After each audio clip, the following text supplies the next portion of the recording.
I'm Mary Rose, author of the Acquiring Minds interviews on California Catholic Daily. Today I'm talking with Father Joseph Illo, pastor of Star of the Sea Parish in San Francisco, about his January 6th blog, Clarity. Father Illo's blog can be found at fatherillblog.com. In your most recent blog, Father, you talked about all the confusion stemming from fiducia supplicans, if I'm saying that not too badly, I don't know. And one of the things that struck me about it was why are suddenly blessings such a huge deal? Since when has there been this? I don't know. I just never thought of there being such just blessings being such. I mean, even in the document, or maybe he's quoting somebody else, I can't remember, talking about equating blessings with reception of the Eucharist, which, I mean, I guess with our current norms of people going up to receive a blessing at the same time as the Eucharist, in some way, I guess that could be seen. But I don't know. I just thought it was funny to have this whole entire document about blessings when they always seemed very informal to me. So why are blessings suddenly such a big deal? Well, I think it's a ruse to slip in blessing same-sex unions by claiming not to do that. So I can't see any other reason why the Vatican would say that we should now start blessing people. We've always been blessing people. But it specifically says bless people, bless couples.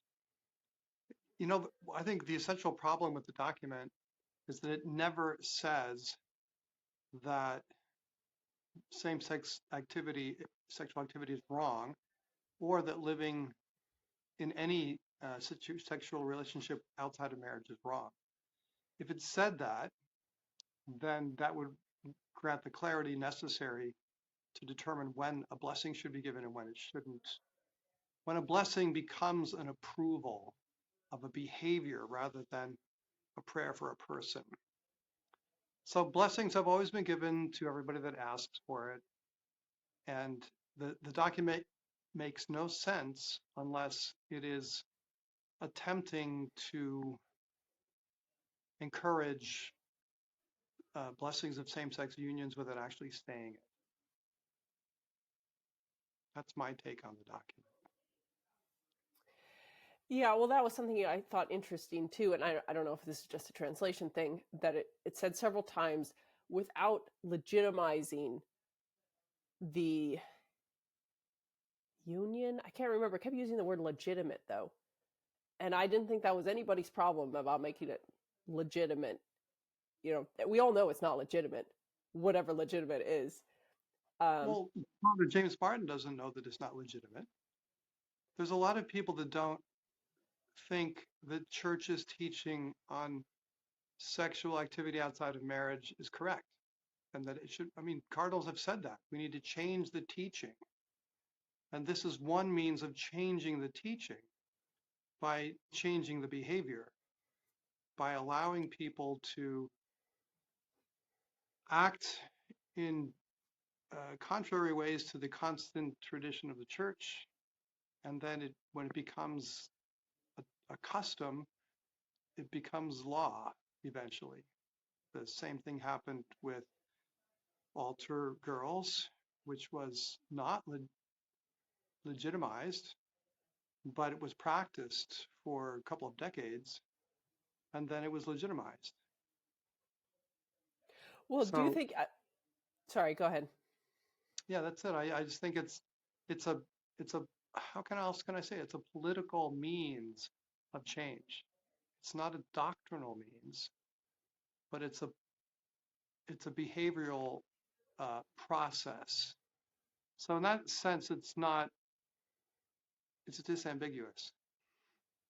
Yeah. What's funny? It's what it is a blessing on for people like Father James Martin. Um, it's blessing their ambiguous, you know, work. I don't think James Martin is ambiguous at all. I think he is clear that the union of two men or two women is a good thing. Well, He's then clear. because, well, he's blessing two men, in the New York Times article, the picture that he sent out.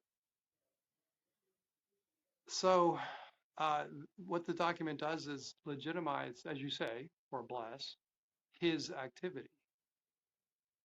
It, literally it reads uh, to prohibit that activity, but the effect of an ambiguous document or disambiguous document is to permit activity that's contrary to the literal meaning of the document. Well, that's, I guess, so then you also pointed out you showed the contrast between dark and light, and the light being the bishops who have come out very strongly against it. So with that silver lining, I guess, of these bishops who have come very strongly, it's given them a platform to make a statement without seeming to be kind of out of the blue, making a very hateful statement, but given them a reason to make statements that are clear. Do you think there's been an evolution in how willing bishops are to speak out? For instance, between this and, say, Amoris Laetitia, do you think there's been a shift and bishops are more outspoken? Yes, I do. And I think this is the natural journey of the church. It's been that way throughout history, where the church faces heterodoxy and finds a way to correct itself. So almost all the African bishops, but also surprisingly, some American bishops have been bold and clear in their opposition. Now, the problem is political here. A sitting bishop could be removed for voicing opposition to these kinds of shenanigans. Archbishop Chaput is retired, and so he came out with a very clear and strong letter opposing this ambiguous document. And some other bishops are too, even perhaps some sitting bishops. I can't call them to mind. Cardinal Sarah, I think this morning, was very clear, and that he's an African bishop, but he's also a Vatican employee. I mean, he's a member of he's a cardinal. Cardinal Mueller. So some of them have now. I mean, almost all of them are retired, or perhaps in some way untouchable. I think I'm just a parish priest, and I think all of us who can speak clarity must.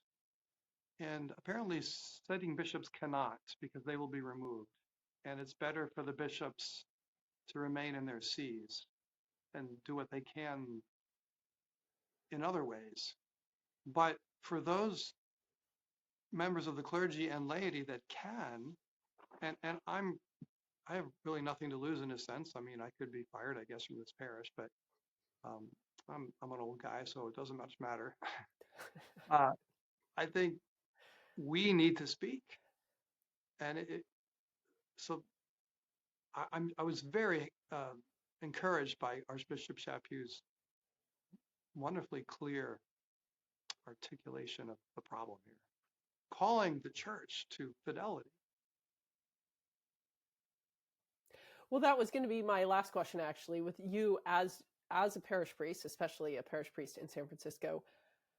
How does this document affect your work and, I guess, even your credibility almost with the people of San Francisco?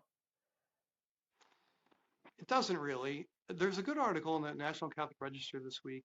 I forget the name of the priest. He's a parish priest in the East Coast, and he wrote a fine letter saying that the kinds of situations that fiducia supplicans imagines hardly ever happens in his parish, or never happens. That is, a gay couple coming for a blessing just doesn't happen. And it's never happened to me in San Francisco. I have a more traditional parish in the city. We have a reputation. But everybody that comes to me for a blessing is trying to live. We have plenty of people with same-sex attraction in my parish who are really heroic in trying to live the church's teaching, the gospel.